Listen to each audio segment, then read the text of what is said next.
Assalamualaikum warahmatullahi wabarakatuh. Halo semuanya, perkenalkan nama saya Alvina Triasa Nur Azizah, mahasiswa Program Studi Pendidikan Ekonomi FKIP Universitas 11 Maret tahun 2021 dengan NIM K762108. Video ini ditujukan untuk pemenuhan tugas mata kuliah akuntansi pengantar. Pada kesempatan kali ini, saya akan membahas salah satu materi mata kuliah akuntansi pengantar, yaitu mengenai subsidiary ledger. Pada materi ini terdapat 6 subpembahasan, yaitu dimulai dari pengertian, kemudian jenis, fungsi, sumber pencatatan, manfaat, dan kekurangan dari subsidiary ledger. Nah, sebelum kita masuk pada subpembahasan yang pertama, sebelumnya perlu diketahui bahwa setiap perusahaan pasti memiliki sebuah pencatatan keuangan, karena hal tersebut adalah hal yang penting dalam melaksanakan sebuah usaha. Dengan memiliki pencatatan keuangan, maka kondisi keuangan dapat terpantau dengan jelas dan dapat menjadi sebuah pengambilan keputusan untuk langkah perusahaan berikutnya. Dalam ilmu akuntansi, pencatatan keuangan menggunakan kumpulan catatan transaksi ini disebut sebagai buku besar pembantu atau subsidiary ledger. Untuk lebih jelasnya, silahkan simak video ini ya. Nah, sekarang kita masuk pada subpembahasan yang pertama, yaitu pengertian subsidiary ledger. Apa itu subsidiary ledger? Subsidiary ledger atau dalam bahasa Indonesia kita kenal sebagai buku besar pembantu adalah buku besar umum yang berisi catatan keuangan yang lebih detail dan spesifik mengenai transaksi tertentu. Dalam buku besar pembantu, transaksi dikelompokkan menjadi satu kategori transaksi yang sama agar perusahaan dapat merinci lebih detail atas transaksi yang dilakukan. Buku besar pembantu memang merupakan perluasan rincian detail dari akun-akun tertentu serta perubahannya, sehingga detail informasi transaksi yang tidak terdapat pada buku besar umum dapat ditemukan pada buku besar pembantu atau subsidiary ledger. Kemudian, perbedaan antara subsidiary ledger dan general ledger atau buku besar umum. Setiap perusahaan bisa dipastikan telah melalui banyak sekali jenis transaksi keuangan setiap tahunnya. Subsidiary ledger dan general ledger ini merupakan contoh alat perekam transaksi keuangan suatu perusahaan yang harus dikuasai oleh seorang akuntan. Berdasarkan pengertiannya, general ledger merupakan tempat akun utama yang berisi segala jenis transaksi yang terjadi pada tahun pembukuan tersebut terjadi. Informasi yang tertulis ke dalam general ledger atau buku besar bersumber dari jurnal yang menjadi tempat awal untuk memasukkan pembukuan transaksi. Buku besar ini berisi keseluruhan transaksi debit dan kredit yang dipisahkan secara jelas melalui kolom-kolom yang ada. Nah, terdapat beberapa jenis akun yang harus ada dalam buku besar antara lain yaitu aset, liability atau utang, equity atau modal, revenue, dan expense. Sedangkan subsidiary ledger itu sendiri bisa diartikan sebagai tambahan dari buku besar yang ada. Biasanya, buku besar hanya memiliki jumlah transaksi yang tidak banyak serta tidak terlalu mendetail seperti subsidiary ledger. Kita ke subbab selanjutnya yaitu jenis dari subsidiary ledger. Setelah mengetahui pengertian subsidiary ledger, terdapat beberapa jenis dari subsidiary ledger. Tetapi, perlu diketahui bahwa banyaknya jenis buku besar tergantung pada banyaknya akun yang dimiliki oleh perusahaan. Misalnya saja buku besar pembantu untuk perusahaan jasa dan perusahaan manufaktur berbeda. Pastinya, perusahaan manufaktur memiliki lebih banyak akun, jadi buku besar pembantu yang dimilikinya tentu lebih banyak. Nah, contoh beberapa subsidiary ledger pada perusahaan manufaktur yaitu ada utang, piutang, persediaan bahan baku dan bahan penolong expense, biaya overhead pabrik, biaya penjualan, dan administration expense. Sedangkan untuk jenis buku besar pembantu di perusahaan dagang terdapat dua akun yang menjadi acuan. Yang pertama yaitu Account Payable Subsidiary Ledger atau buku besar pembantu utang. Pada buku besar pembantu utang ini berisi kumpulan catatan transaksi utang yang dilakukan oleh perusahaan.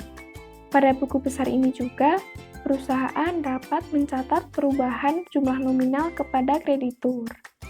Dengan menyusun buku besar pembantu utang, maka akan terlihat informasi yang jelas mengenai siapa kreditur pemberi utang, nominalnya, serta cara pembayarannya dalam tempo tertentu atau berkala.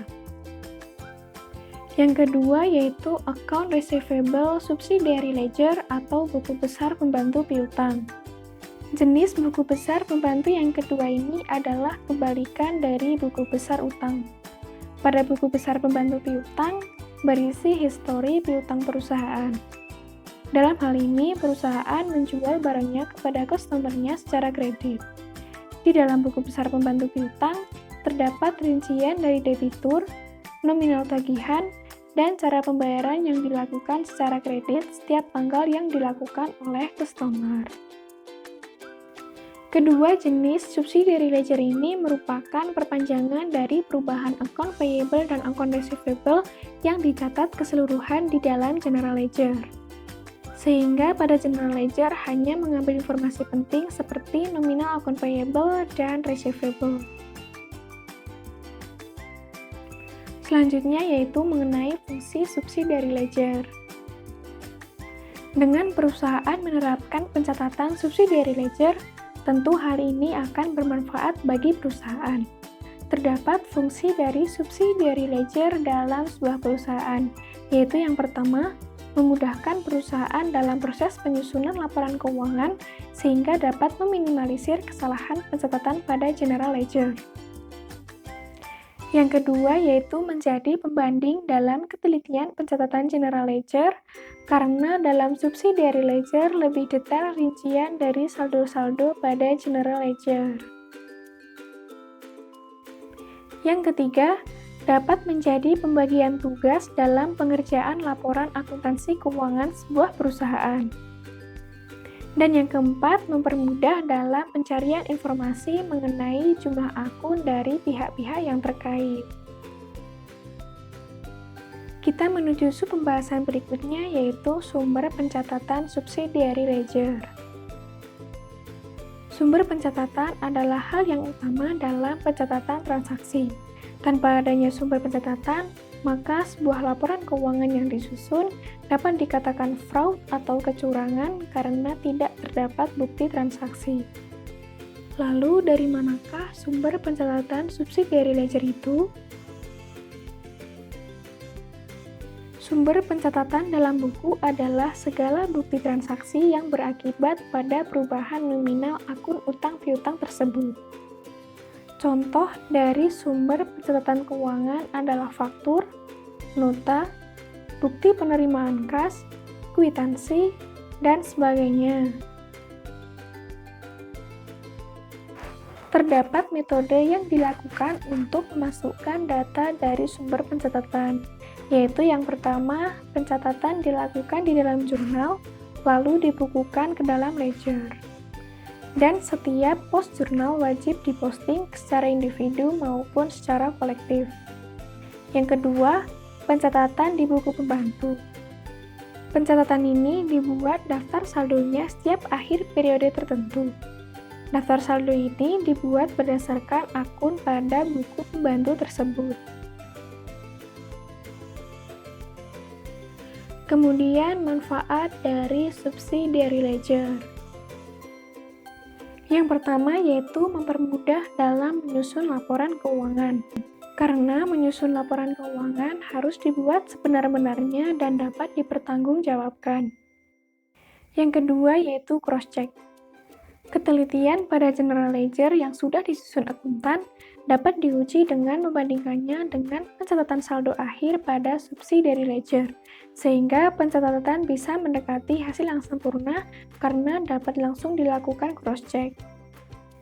Yang ketiga yaitu hasil laporan menjadi lebih rapi. Di sini akuntan membagi tugas agar tidak tercampur dan menjadi lebih rapi. Sebagian akuntan mengerjakan ledger dan sebagian lagi melakukan pencatatan subsidiary ledger yang kemudian dicocokkan di akhir periode. Dengan begini, hasil laporan menjadi lebih rapi dan relevan. Yang keempat, dapat menemukan data dengan cepat. Bila ada pihak lain yang mempertanyakan perihal jumlah transaksi yang dilakukan, misalnya berapa nilai utang terkini, data tersebut bisa diketahui dengan melihat account payable subsidiary ledger, karena di situ telah tercatat dengan rinci jumlah utang terkini. Sama halnya dengan piutang perusahaan, dapat dilihat di account receivable subsidiary ledger. Dan subbab yang terakhir yaitu mengenai kekurangan dari subsidiary ledger. Yang pertama, membutuhkan biaya lebih. Salah satu kekurangan yang harus dihadapi perusahaan atau organisasi ketika ingin membuat buku tambahan piutang adalah dana. Karena dibutuhkan tambahan dana yang mungkin tidak sedikit untuk memulai pembukuan. Yang kedua yaitu membutuhkan keahlian khusus, karena tidak semua orang bisa mengerti betul tentang pembukuan subsidiary ledger. Dan yang ketiga, tidak ada jaminan bebas error. Meski pembukuan telah dilakukan dengan sistem yang baik, dengan teknologi yang baik, atau bahkan dengan pegawai yang baik, belum tentu error tidak akan terjadi. Baik, sekian dari pembahasan mengenai subsidiary ledger. Apabila ada kesalahan, mohon dimaafkan. Terima kasih atas perhatiannya, dan apabila ada pertanyaan, teman-teman dapat mencantumkan pertanyaannya di kolom komentar. Jangan lupa dukung dengan like dan subscribe channel ini. Semoga bermanfaat. Terima kasih. Wassalamualaikum warahmatullahi wabarakatuh.